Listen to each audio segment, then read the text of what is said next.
오늘 말씀 보겠습니다. 시편 127편 3절 말씀입니다. 한 절입니다. 같이 한 목소리로 봉독하겠습니다. 보라, 자식들은 여호와의 기업이요 태의 열매는 그의 상급이로다. 아멘. 오늘은 5월 첫째 주일이며 5월은 또 가정의 달입니다. 특별히 오늘은 어린이 주일로 우리가 지키는데요. 그래서 오늘은 어린이 주일을 맞아요. 우리 자녀들을 어떻게 양육할 것인가를 함께 나눠보는 시간 되기를 원합니다. 서로 인사하기를 원합니다. 어린아이와 같이 순수해집시다. 서로 인사합시다. 어린아이와 같이 순수해집시다. 네. 하나님께서는 사람을 창조하시고 이렇게 명령하셨습니다. 같이 읽겠습니다. 하나님이 그들에게 복을 주시며 하나님이 그들에게 이르시되 생육하고 번성하여 땅에 충만하라. 땅을 정복하라. 바다의 물고기와 하늘의 새와 땅에 움직이는 모든 생물을 다스리라 하시니라. 아멘. 하나님 명령 첫 번째는 생육하고 번성해서 땅에 충만하라. 그래서 세상으로 한 곳에 모이는 것이 아니라 이 세상 가운데 다 퍼져서 그곳에서 문명을 만들어가고 그곳에서 하나님 앞에 오직 예배하는 아름다운 예배자들이 점점 늘어가기를 하나님께서 기뻐하신 줄을 믿습니다.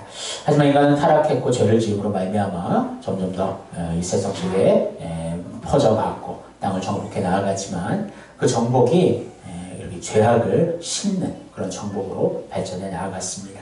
그래서 이 땅에 인간이 있는 한 그것은 이제 타락의 중심지가 되었고 이 지구도 이제 타락하게 되었음을 보게 됩니다. 하지만 하나님께서 계속해서 생육하고 번성하라는 하나님의 그 뜻을 우리에게 지금도 전하고 계십니다. 그럼 어떻게 하면 생육하고 번성할 수 있을까? 하나님은 아담을 지으시고 혼자 있는 것이 좋지 않게 보이셔서 이제 아담의 갈빗대를 통해서 하와를 만드셨습니다. 그리고 이렇게 명령하셨습니다. 같이 읽겠습니다. 여러분은 남자가 부모를 떠나 그리하여 합하여 둘이 한 몸을 이룰지로다. 아멘. 그래서 어떻게 보면 하나님은 이제 이 생육하고 번성하는 방법을 가정을 통해서 그렇게 부모가 이제 자녀를 양육하다가 자녀가 장성하면 그 자녀들이 또 자신의 하나님 맺어주신 배필을 만나서 또 독립하여서 또 가정을 이루고 또 가정을 이루고 그렇게 해서 이제 하나님께서 이제 가정을 통해서 번성하기를 하나님께서 기뻐하신다는 것을 알 수가 있습니다. 그래서 이 가정은 어떻게 구성될까? 부부 먼저 그 관계가 형성이 되고요. 그리고 나서 이제 자녀가 나오게 되고, 그래서 부모와의 자녀와의 그런 또 관계들이 또 만들어지게 됩니다. 또 자녀를 많이 낳게 되면 형제들 간의 또 그 관계들도 만들어지죠. 이렇게 해서 이 가정을 꾸리게 되고, 이 가정 안에서 그러면 무엇을 행해야 될까? 바로 하나님의 그 아가페의 사랑을 우리가 실천하고 그 사랑을 훈련하는 장소가 바로 우리의 가정이다. 그것을 우리가 기억하기를 원합니다. 요즘은 이제 비혼주의자들도 많고, 그래서 혼자 이제 독립돼서 이렇게 가정을 꾸리지 않는 그런 이제 사람들도 있지만, 하나님 이제 본질적으로 원하시는 것은 이제 가정을 이루는 것이고, 그 가정을 통해서 이제 자녀들을 낳는 것을 하나님께서 또 기뻐하시는 줄 압니다. 하지만 또 어떤 가정들은 보면 자녀를 갖기를 원하지만 낳지 못하는 그런 가정들도 있음을 보게 됩니다. 그래서 제가 아는 이제 동기 중에도 그렇게 여러 번 시도를 했지만 아이를 갖지 못하고 결국에는 이제 선교의 사역을 지금 하고 있는 동기인데요. 열심히 또 선교를 위해 또 집중하고 있는 또 모습을 또 보게 됩니다. 하지만 또한 하나님께서 이제 자녀를 주셨다면 그 자녀들을 양육해야 될 그 책임이 우리에게 있음을 알 수가 있습니다. 그래서 오늘은 1탄 그리스도인의 자녀 양육법에 대해서 함께 말씀을 나누면서 어떻게 하면 하나님이 기뻐하시는 믿음의 자녀로 키울 수 있을까? 여기 자녀가 다 장성해서 이제 독립한 가정 부모들도 있을 것이고, 또 아직 결혼 안 한 분들도 있지만 더 좀 확대를 해서 영적인 자녀들을 어떻게 우리가 더 품을 것인가에 대해서도 우리가 생각해보는 시간 되기를 소원합니다. 가정 안에서 자녀를 주신 이유가 무엇일까? 바로 하나님의 그 사랑으로 자녀를 사랑하고 말씀으로 양육하여서 이 자녀들이 믿음으로 하나님을 더 잘 섬길 수 있도록 하나님 우리가 책임져야 될 의무가 우리에게 있음을 알 수가 있습니다. 그래서 어떻게 하면 자녀를 하나님이 기뻐하신 자녀로 키울 수 있을까? 그것이 항상 우리의 숙제이기도 하겠죠. 예수님께서 이렇게 말씀하셨습니다. 같이 읽겠습니다. 너희 중에 누가 아들이 떡을 달라 하는데 돌을 주며 생선을 달라 하는데 뱀을 줄 사람이 있겠느냐? 너희가 악한 자라도 좋은 것으로 자식에게 줄 알거든 하물며 하늘에 계신 너희 아버지께서 구하는 자에게 좋은 것으로 주시지 않겠느냐? 아멘. 사실 보면 악한 자라도 자기의 자녀에 대해서는 그렇게 정말 애지중지하고 내리 사랑을 베푸는 그런 사람들이 많이 있음을 보게 됩니다. 그래서 많은 사람들이 당연히 돌과 떡이 있다면 자기 자녀에게는 떡을 주기를 원하겠죠. 또 생선과 뱀이 있다면 생선을 당연히 주겠죠. 하지만 우리 부모들의 한계가 분명히 있습니다. 왜냐하면 자녀를 위하는 것처럼 보여지고 이것이 떡처럼 보여지지만 나중에 돼서는 이게 자녀에게 돌과 같은 것이 되는 경우들이 참 많이 있음을 보게 됩니다. 그래서 항상 우리는 이렇게 말하는 것 같아요. 다 너를 위해서 그러는 거야. 너 잘 되라고 그러는 거야. 그렇게 얘기하면서도 그 뒷면에는 어떻게 보면 내 욕심이 있고 또 내가 원하는 그런 방향들이 있음을 알 수가 있습니다. 그래서 어떨 때 보면 이렇게 우리가 떡을 주는 것이 자녀에게 해가 될 때도 있어요. 요즘 시대를 보면 이제 한 자녀를 많이 낳기 때문에 그 자녀에게 모든 것을 해주고 싶은 그런 마음들이 있고요. 그래서 어떻게 보면 그냥 거절이 없이 모든 것을 오냐오냐 승낙하고 그걸 허용하는 그런 또 교육들도 있음을 보게 됩니다. 하지만 그것은 결국엔 자녀들을 해롭게 하는 것임을 우리가 알아야 되겠죠. 그러니까 너무 이제 통제를 해서 자녀들이 자기의 개성들을 살리지 못하고 주눅들게 해서도 안 되겠지만 또 너무 자유를 주어서 또 자녀들이 마음대로 자기가 그 가족 안에서 머리가 되어서는 또 안 되겠죠. 그러니까 참 이게 어려운 것 같아요. 자녀들을 균형 있게 키운다는 거. 오늘 말씀을 통해서 조금이라도 우리가 좀 도움이 됐으면 좋겠고 특별히 말씀의 근거에서 자녀들을 어떻게 잘 양육할 수 있을까 우리가 온전히 좀 깨닫고 실천하는 시간 되었으면 좋겠습니다. 첫 번째 우리 한번 같이 읽겠습니다. 좋은 부모는 자녀를 소유하지 않습니다. 오늘 말씀입니다. 보라 자식들은 여호와의 기업이요 태의 열매는 그의 상급이로다. 아멘. 우리의 자녀들이 누구의 기업? 여호와의 기업이다. 태의 열매는 누구의 상급? 여호와 하나님의 상급이다. 그러니까 우리가 힘들게 이렇게 자식을 낳았지만 이 자식은 바로 누구의 소유이다? 바로 하나님의 소유라는 것을 우리가 기억하기를 원합니다. 분명히 하나님의 이제 기업이다라는 것은 어떻게 보면 유산이라는 표현이고요. 그래서 우리에게 주신 하나님의 유산이 바로 아이들이다, 자녀들이다 그렇게 얘기할 수 있겠습니다. 그리고 상급은 선물이다. 하나님 우리에게 주신 선물이 바로 우리의 자녀들이죠. 하지만 그 소유는 아직도 누구에게 있느냐? 바로 하나님께 있다는 것입니다. 이것은 제일 중요한 거예요. 우리의 자녀들을 양육할 때 이 자녀는 나의 소유가 아니라 하나님의 소유다. 사실 우리는 알고는 있죠. 이론적으로는 하나님의 자녀입니다. 하지만 우리가 막상 자녀들을 양육하고 키울 때 보면 내 소유인 것처럼 내가 원하는 대로 자녀들을 이끌어가는 그런 경우들이 많이 있음을 보게 됩니다. 사실 우리나라의 자녀들은 얼마나 행복할까 우리가 생각해 보면요. 참 우리나라가 이제는 이제 어떻게 보면 많이 문명 이제 발달이 했고 이제 경제적으로도 이제 대국 안에 들어간다고 얘기하지만 사실은 지금 자녀들 청소년 중에 이제 그렇게 자기가 행복하다 느끼는 아이들이 너무나 없음을 우리가 알 수가 있습니다. 자녀를 18살까지 키우는 양육비가 한 얼마 정도인지 알아요? 평균이? 여기 써 있는 게 보니까 3억 6,500만 원 정도 자녀들을 양육비로 사용한다라고 나와 있습니다. 이것은 이제 GDP 대비로 해서 세계 1위가 바로 우리나라의 그런 자녀들을 향한 또 투자라고 또 할 수가 있는 것이죠. 하지만 그럼에도 불구하고 청소년들 중에 20%가 자살 충동을 느낀 적이 있다고 얘기하며 초등학생에서 고등학생으로 갈수록 행복의 조건으로 화목한 가족 대신 돈을 뽑는 학생들이 점점 더 많아지고 있는 현실 속에서 살아가고 있습니다. 그래서 공부를 많이 시키는 이제 한마디로 하면 공부를 많이 시키고 정말 자녀를 위해 투자를 많이 하지만 그 자녀들은 정작 그 안에서 목표를 잃고 행복을 누리지 못하는 그러한 현실 속에 우리나라가 있음을 알 수가 있는 것입니다. 그래서 여기에서 이제 나오는 좀 중요한 용어가 소유적 가치라는 용어입니다. 소유. 그러니까 일단 부모가 자녀를 자기의 소유 개념으로 생각하는 것에서 1차적인 소유적 가치가 나타나고요. 또한 자녀들에게도 그런 소유적인 가치들을 가르치는 것이지요. 더 많이 갖고 어떤 좋은 결과를 통해서 내가 내 자신이 더 드러나고 행복해질 수 있다는 그런 개념들이 우리나라 안에 너무나 많이 자리 잡고 있음을 보게 되는 것입니다. 그래서 얼마나 많이 소유하는가가 행복의 지수다. 그것이 우리나라의 또 기준이 되어가고 있음을 보게 되는 것이지요. 그래서 이런 소유적 가치를 물려받은 자녀들은 어떠한 모습으로 성장하게 될까? 두 가지의 안 좋은 모습이 나타나게 됩니다. 첫 번째는 이제 강박관념이라는 단어입니다. 그래서 부모가 아이의 개성을 존중하지 않고 이거 해야 된다, 저거 해야 한다. 그래서 해야 한다라는 그 강박관념을 아이에게 심어준다는 거예요. 더 많이 네가 공부하고 노력해야지 네가 더 행복해질 수 있다라는 그런 개념들이 그 안에 들어오므로 말미암아 이제 부모가 자꾸 푸시를 하는 거죠. 넌 이거 해야 되고 이 공부해야 되고. 그래서 자녀들이 자기 스스로의 목표를 설정하고 내가 왜 이것을 해야 되는 왜라는 질문에 대해서 아이들이 어릴 때부터 생각하지 못한다는 거예요. 그러다 보니까 계속해서 부모의 강요로 인해서 어떤 행동을 하고 나중에 돼서는 그 의미가 자기에게는 와닿지 않는 것이죠.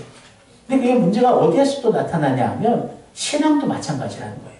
우리가 어릴 때부터 자녀들을 교회 가라 해서 교회에서 앉혀놓고 예배를 드리게 하고 정말 말씀을 배우게 하지만 자녀들 정작 스스로가 왜 내가 지금 이 자리에 있는가에 대해서 그것을 온전히 해답을 알지 못함으로 말미암아 많은 청소년들이 정말 어릴 때는 그렇게 부모를 따라서 교회에 오지만 청소년기가 되면 자기가 독립해서 교회를 나가지 않는 그런 아이들이 점점 더 많아지고 있음을 볼 수가 있는 것이지요.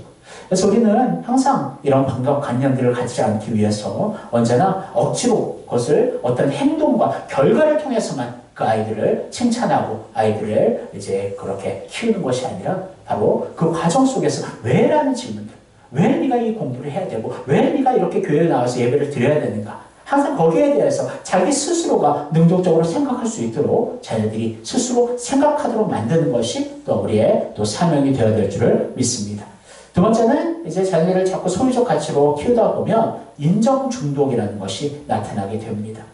한마디로 말하면 이거예요. 뭐냐면 네가 이 공부를 잘했기 때문에 100점을 맞았기 때문에 너는 정말 예쁜 아이야. 칭찬받아야 돼. 항상 어떤 원인과 결과로 인해서 아이들은 칭찬을 받기도 하고 혼나기도 한다라는 것입니다. 그래서 사실은 아이들 자체에 대해서 우리가 인정해주고 받아줘야 되는데 많은 우리의 대화들 한번 좀 생각해 보세요. 일주일에 생각하면서 아이들에게 어떤 행동을 하고 그 행동의 결과로서만 우리가 칭찬하진 않았는지.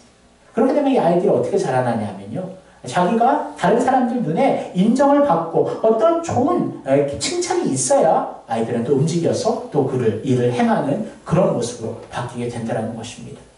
그래서 우리가 아이들을 가르칠 때도 또 훈계할 때에도 어떤 사람들과 비교를 통해서 어떤 행동의 결과를 통해서 훈계하는 것보다도 바로 그 아이 자체가 하나님의 귀한 자녀이며 절대적인 하나님 앞에서의 그 가치관을 가지고 자녀들을 하나님의 소유로 하나님이 기뻐하시는 하나님의 기업으로 하나님의 선물로 자녀들을 잘 양육해야 되는 의무가 있음을 우리가 기억하기를 원합니다. 그렇다면 소유의 개념으로 보지 않으려면 어떻게 해야 될까? 바로 한번 따라해 볼까요? 존재적 가치. 네, 소유의 개념은 어떻게 보면 상대적인 가치들이에요. 그래서 다른 아이들보다 무엇을 더 잘했을 때, 어떠한 좋은 결과를 이끌어 왔을 때 거기에 대해서 그 가치를 인정해 주는 것이라면 존재적 가치는 그 존재 자체가 하나님 앞에서 귀한 존재임을 늘 우리가 상기시켜 주는 것입니다. 그래서 너는 하나님이 만들어 놓으신 하나님의 가장 기뻐하는 아이야. 항상 그 칭찬이 우리에게는 항상 우리 자녀들에게 있기를 주님의 이름으로 소원합니다. 그러기 위해서는 우리가 더 노력을 해야 되는 것이 있는데요. 몇 가지를 살펴보기를 원합니다. 첫 번째, 같이 읽겠습니다. 대화를 해야 합니다. 당연한 말이지만 요즘은 사실 부모와 자녀들 간에 정말 그 대화가 끊긴 가정들이 의외로 많이 있음을 보게 됩니다. 그래서 집에 각자 이제 들어와서 자기 방문을 딱 닫고 그 안에 계속해서 생활하고 또 잠을 자고 그렇게 한 가정이지만 완전히 독립된 그러한 개체로서만 그렇게 그 안에서 살아가는 경우들이 있습니다. 그래서 사실 우리가 이 대화라고 한다면 서로 상방에 오고 가는 말이 돼야 되겠죠. 그러니까 일방적으로 내가 다 명령하고 지시하고 내가 어떤 확인하는 그 확인은 대화가 아니에요.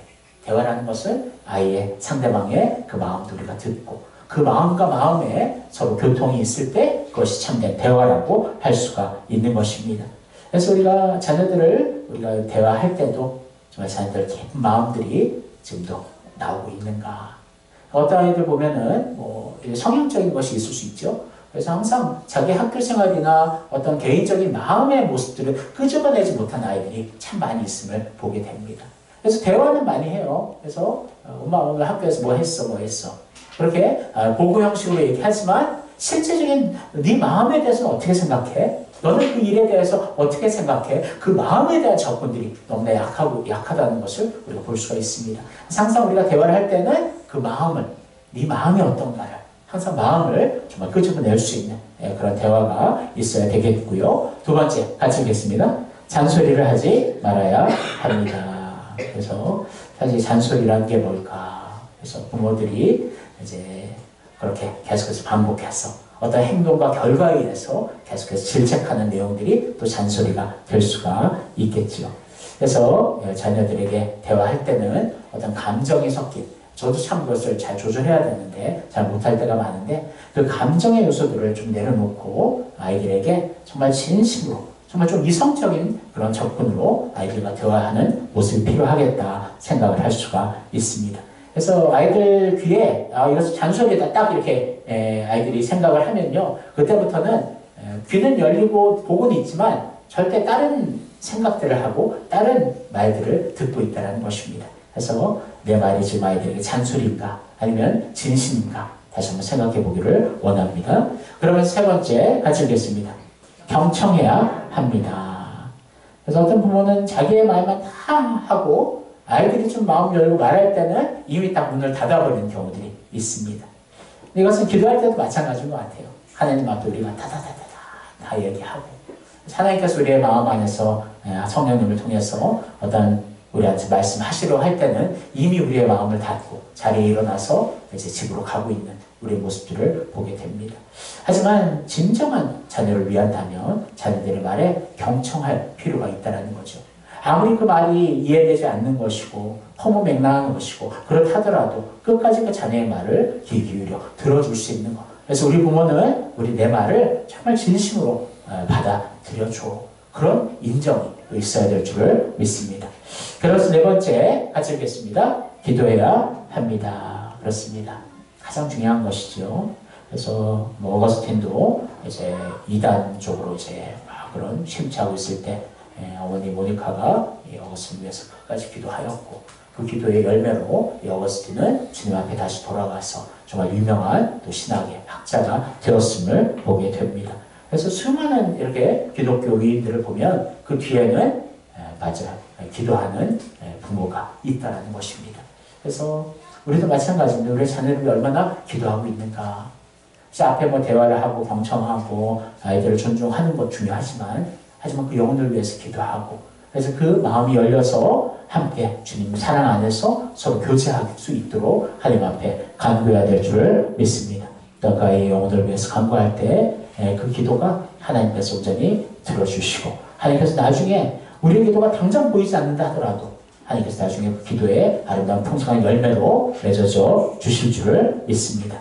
사랑하는 성도 여러분, 제 자녀들을 절대 소유 삼지 않기를 원합니다. 그래서 상대적인 가치를 가지고 다른 아이들과 비교하면서 쟤는 저런데 너는 왜 그러냐.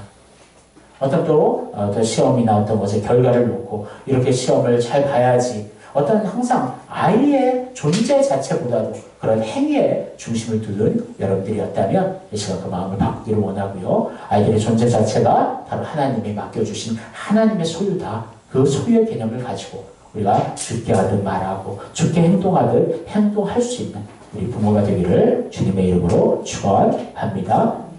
두 번째, 같이 읽겠습니다.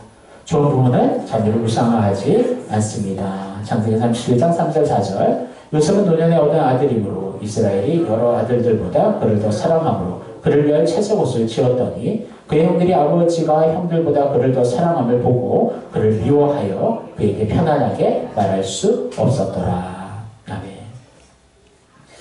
야곱은 레아보다도 라헬을 더 사랑했습니다. 원래 라헬과 결혼하는 것이었는데 딱 이제 보니까 저 옛날 레아였죠. 하지만 라헬을 위해서 7년이나 더 또 일을 하는 그만큼 또 라헬을 사랑했던 야곱의 모습을 보게 됩니다. 근데 이제 라헬에게는 이제 2명의 자녀가 있었어요. 아들이 요셉과 베냐민. 그래서 뭐 이제 레아에게서 나온 뭐 르우벤도 있지만 거기 사실 실제 첫째는 르우벤이었죠. 하지만 이 야곱에게 있어서 첫째 아들은 바로 누구였을까? 바로 요셉이었다는 거죠.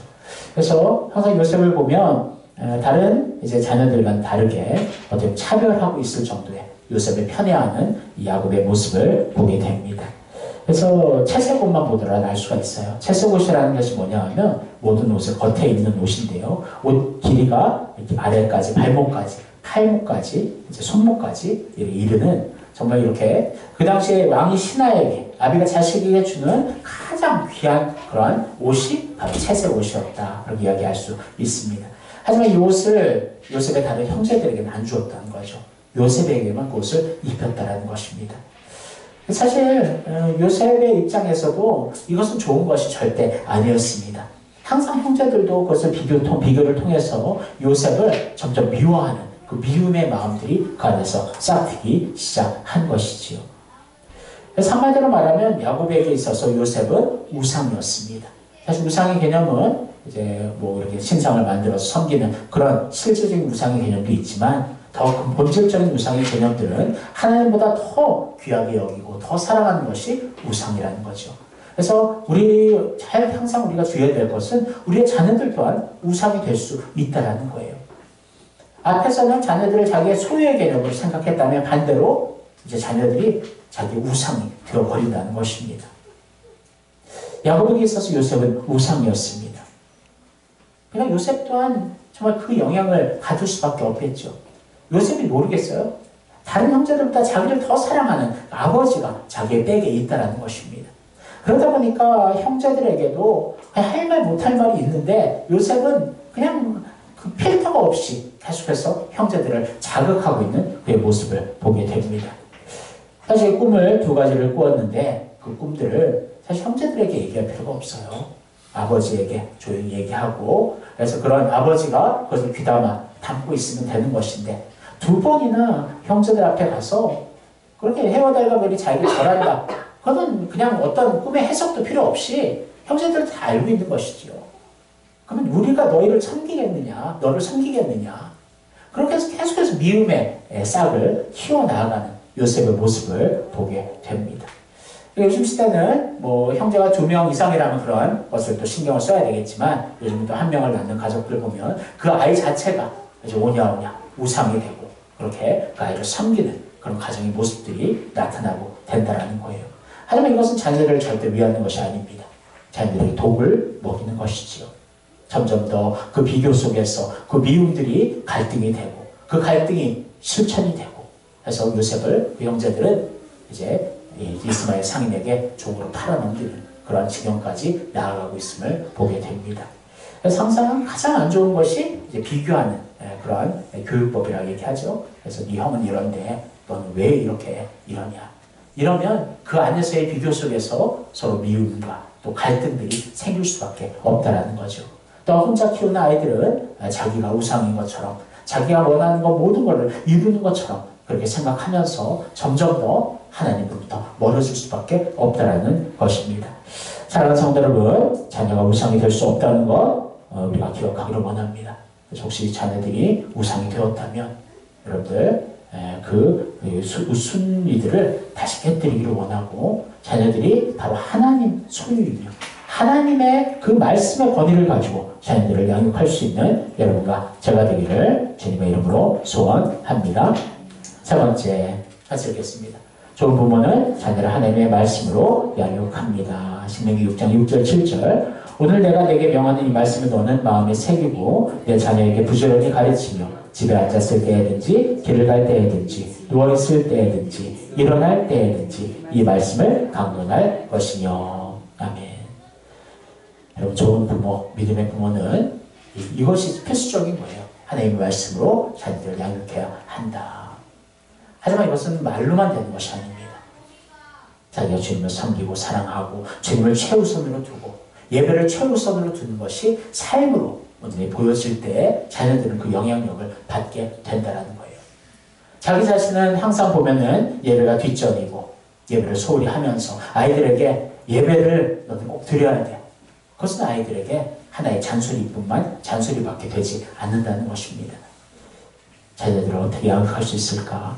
사실 이스라엘이 지금도 이렇게 아랍 주변에 그렇게 쌓여 있지만 그렇게 아직도 그 안에서 이렇게 견뎌낼 수 있는 것을 본다면 바로 하나님이 주시는 말씀의 훈련이 있기 때문이라고 생각을 합니다. 어릴 때부터 하나님이 주시는 이 말씀, 구약의 말씀을 가지고 아이들에게 양육하고 너는 하나님의 귀한 하나님의 자녀야. 그렇게 항상 자녀들에게 온전한 좋은 자존심을, 자존감을 이렇게 세워줌으로 말미암아. 사실 이게 전쟁이 났을 때도 지금 이번에 보세요. 보면은 아랍이나 그런 다른 민족들은 다 이렇게 뿔뿔이 흩어지고 어떤 다른 나라로 가는 경우들이 많았다면 이스라엘은 그렇게 학교에서 정말 좋은 교사로서 섬기고 있는 교사들도 다 이제 휴직계를 내고 그렇게 이스라엘로 모여서 전쟁에 참여하는 그들의 행동들을 볼 때 어릴 때부터 하나님의 말씀이 그 안에 있을 때 그 아이 자체가 정말 다르구나. 삶 자체가, 선택 자체가, 행동 자체가 다르구나. 우리가 깨달을 수 있는 줄 압니다. 하지만 그들은 예수님을 믿지 않거든요. 구약만을 의지하고 그렇게 구약의 말씀을 가르칩니다. 하지만 우리는 어떻습니까? 우리는 예수님 믿고 하나님 자녀가 되었고 하나님의 완전한 그 말씀을 우리가 아이들에게 가르칠 수 있는 그러니까 그런 이스라엘의 그 아이들 천재들이 계속 많이 나온다 하지만 우리야말로 더욱더 아이들을 정말 세계적인 하나님의 영광을 위한 귀한 도구로 아름답게 키울 수 있는 그런 모습이 있는 줄을 믿습니다. 그래서 항상 우리는 아이들을 말씀으로 양육하는 거. 그러니까 이제 우리 부모가 스스로가 잘 하기가 어려우니까 또한 교회 안에서 영적인 교사 또 교사들에게 맡기고 또 예배를 드리면서 아이들의 마음에 예수 그리스도가 심어지고 말씀이 심어지게 하는 것이지요.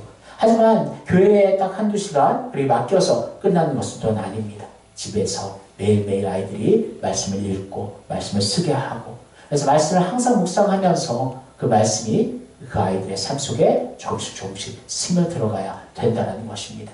그 말씀 한 번 읽었다고 확 변화되는 것은 아니에요. 하지만 매일매일 그 말씀이 그 안에 들어가고 또 아침과 또 저녁 때 함께 기도하는 그 기도의 훈련을 통해서 하나님을 늘 찾게 하시는 그 훈련들이 우리 아이들에게 지속될 때 아이들의 영혼이 자라게 된다는 거예요.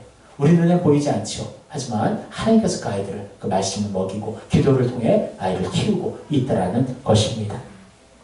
그래서 가장 중요한 것은 그 말씀대로 순종하려는 부모의 그런 태도가 너무나 중요하다는 거예요.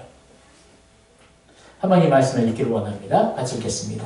그를 아노라 하고 그의 계명을 지키지 아니하는 자는 거짓말하는 자요 진리가 그 속에 있지 아니하되. 시편 1편 2절입니다. 오직 여호와의 율법을 즐거워하여 그 율법을 주야로 묵상하는도다. 그래서 복 있는 사람은 하나님의 말씀을 주야로 묵상한다. 즐거워한다.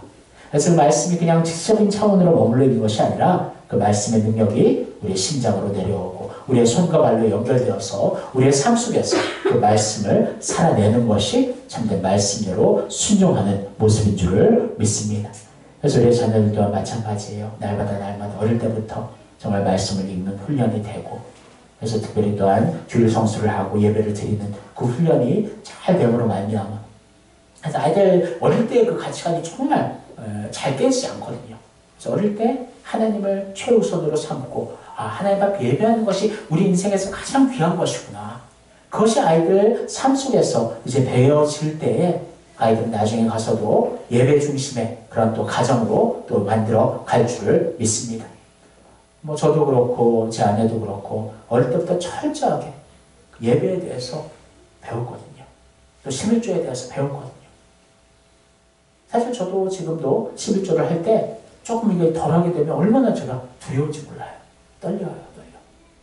그렇게 하나님께서는 어릴 때부터의 그런 훈련들을 통해서 지금의 새로운 또 가정을 이루고 나아감에도 그 안에서 하나님의 또 말씀들이 또 최우선순위들이 또 자녀들에게 또 가르쳐지게 된다는 거죠. 사랑하는 성도 여러분, 우리 자녀들을 양육할 때 정말 어릴 때 그렇게 해야지 아이들 커서도 그렇게 훈련이 된다는 것을 여러분들 기억하기를 원합니다. 뭐 자녀들이 좀 이제 큰 또 여러분들도 있겠지만 그러면 지금이라도 정말 이 마음을, 이 말씀을 가지고 자녀들을 기도하며 정말 말씀으로 그 잘 영육할 수 있는 여러분과 제가 되기를 원합니다. 사랑하는 성도 여러분, 오늘 결론을 맺겠습니다. 한번 같이 자녀 양육법 한번 같이 읽어보겠습니다. 첫 번째, 자녀를 소유하지 말아야 합니다. 두 번째, 자녀를 우상화하지 말아야 합니다. 세 번째, 자녀를 말씀으로 양육해야 합니다. 여러분 이 세 가지를 꼭 기억하면서 우리 아이들 정말 하나님의 귀한 자녀들로 우리가 양육할 것인가, 아니면 우상처럼 정말 그렇게 이 세상을 정말 자기의 것으로 삼고 하나님 위에 서는 아이들로 만들 것인가, 여러분들 정말 기도하며 정말 우리의 자녀들 하나님의 기업, 하나님의 소유, 하나님의 상급임을 우리가 명심하고 우리가 자녀들을 믿음과 주님의 사랑으로 잘 양육할 수 있는 여러분과 제가 되기를 주님의 이름으로 축원합니다. 이 시간 같이 기도하겠습니다. 하나님 감사합니다. 하나님 우리에게 또 자녀를 주신 또 우리 가정들이 있습니다. 우리의 자녀들 사실 우리의 마음과 뜻대로 잘 행동하지 않죠.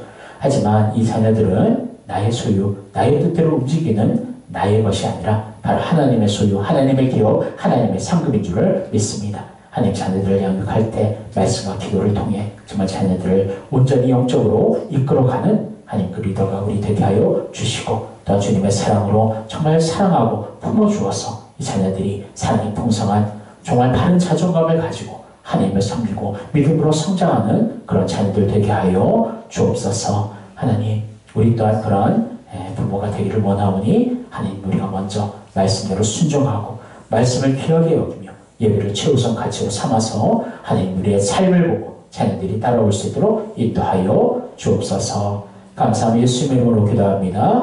아멘.